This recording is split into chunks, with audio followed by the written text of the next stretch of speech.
নেত্রকোনার খালিয়াজুড়িতে হাওরের মাছ লুট করতে আসা লোকজনের সাথে এলাকাবাসী সংঘর্ষের ঘটনা ঘটেছে। এতে আহত হয়েছে অর্ধ শতাধিক। শনিবার দুপুরে উপজেলার ধনু নদীর ফেরিঘাটে এ সংঘর্ষের ঘটনাটি ঘটে।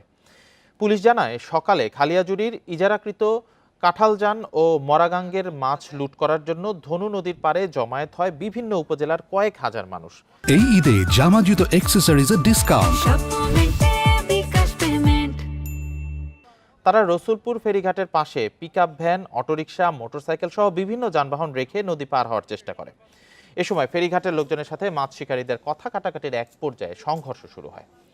এতে দুপক্ষের অর্ধ শতাধিক মানুষ আহত হয়।